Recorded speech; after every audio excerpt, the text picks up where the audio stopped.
ચેપ્ટરમાં આપણે ચેપ્ટર 13 આંકડાશાસ્ત્ર એમાં સ્વાધ્યાય 13.1 એમાં આપણે પાછળ દાખલા આગળના વિડીયોમાં જોવાના છે. તો વિડીયો ચાલુ કરતા પહેલાં હજી ચેનલને સબસ્ક્રાઈબ ના કરી હોય તો જલ્દીથી ચેનલને સબસ્ક્રાઈબ કરો અને નોટિફિકેશન પર ક્લિક કરો કે જેથી કરીને આપણે કોઈ પણ વિડીયો મૂકીએ તો સૌથી પહેલાં તમારી પાસે આવે. તો આજનો વિડીયો ચાલુ કરીશું.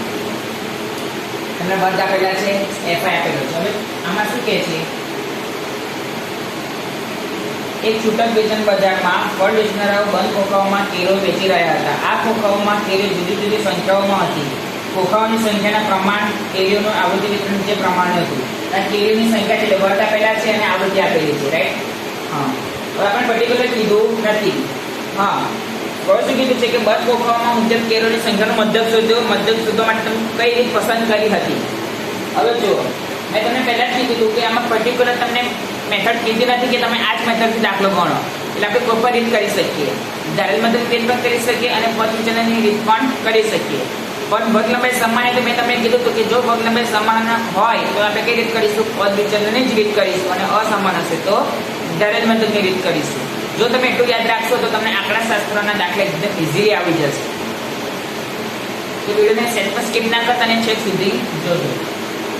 ચલો, સૌથી પહેલા તો આપણે ડિફરન્સ જોઈશું કે ડિફરન્સ કેટલાનો છે એ આપણે પહેલા ચેક કરીશું.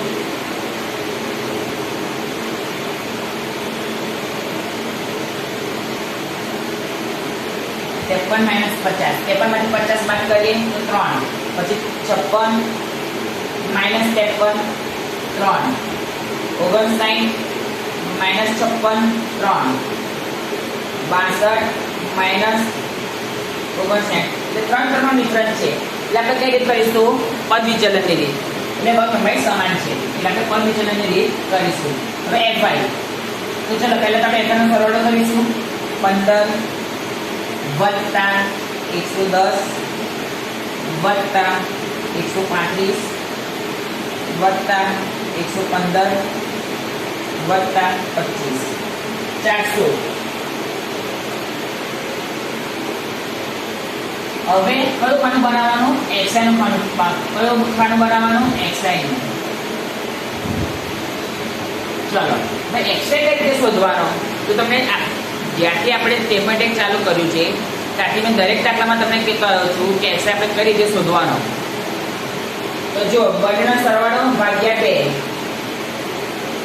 50 વત્તા 52 ભાગ્યા 2 51. તો ડિફરન્સ કેટલાનો છે? 3 નો ડિફરન્સ છે. એટલે મેં તમને કીધું હતું કે જ્યારે આપણે પદ વિચલનની રીતમાં આપણે એક્સઆઈ નું ખાનું બનાવીએ તેમાં આપણે પહેલું શોધવાનું. પછી જેટલાનો ડિફરન્સ છે એટલું ઉમેરતું જવાનું. તો 3 નો ડિફરન્સ છે એટલે આપણે 3 દરેકમાં ઉમેરતા જઈશું. તો 51 વત્તા 3 તો 54. એમાં 3 ઉમેરો 57. પાછા એમાં 3 ઉમેરો 60. પાછા એમાં 3 ઉમેરો 63. હવે આપણે કયું ખાનું બનાવવાનું? UI. UI is equal to xi minus a upon h. ચલો, તો આપણે કોઈ પણ વચ્ચેની કોઈ પણ સંખ્યા ધરી લઈશું. તો આપણે ધારીએ છીએ 57. એટલે જે ધારીએ એની સામે શું આવે? 0. ઉપર -1 -2 નીચે 1 અને 2 લખી જ કાઢવાનું.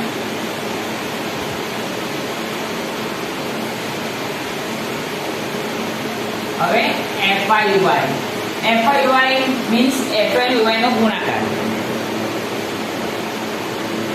ચલો, 15 દુ 30 -30. 110 ગુણ્યા 1 તો 110 પણ -110. 135 ગુણ્યા 0 0. 115 ગુણ્યા 1 તો 115. 25 દુ 50. હવે આપણે શું કરીશું? પહેલા કે 0 ની ઉપર જેટલી સંખ્યા હશે એ બધાને આપણે પહેલા શું કરીશું? સરવાળો કરીશું. ચલો, સરવાળો કરીએ તો -140. હવે 0 ની નીચે જેટલી સંખ્યા છે એ બંનેનો સરવાળો કરીશું. તો 115 વત્તા 50 પ્લસ 165. હવે પ્લસ જુદા જુદા ચિહ્ન છે તો શું કરવાનું? બાદબાકી અને મોટી સંખ્યા આગળનું ચિહ્ન. 165 માંથી 140 બાદ કરીએ તો 25.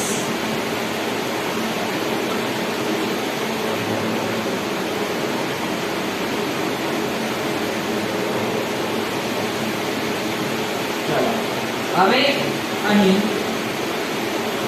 x બાર શોધવાનો છે. a = 57, sigma fi = 400, sigma fyy = 25, પછી h = 3.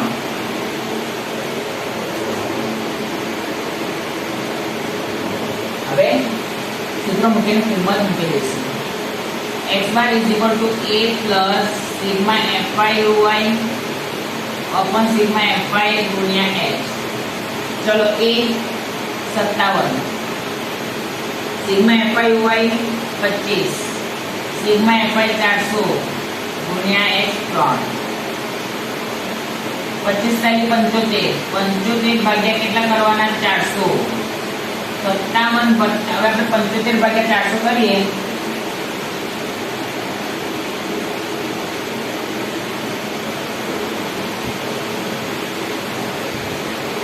તો 0.1875. ચલો એટલે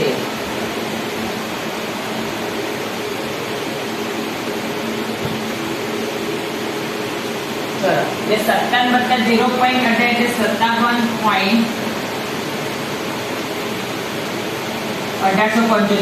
હવે પોઈન્ટ પછી ત્રીજો આપણે જોવાનો 5 થી 5 કરતા વધારે છે એટલે આગળ ઉમેરાઈ જશે એટલે 57.19 ઓછું લખવાનું આશરે.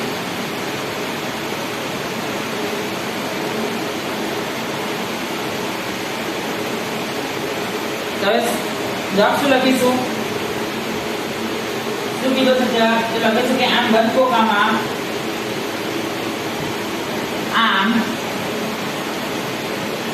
ખોખામાં મૂકેલ કેરીઓની સંખ્યા 57.19 છે. તો મિત્રો આજના વિડીયોમાં આટલું જ. કાલે ફરી નવા વિડીયો સાથે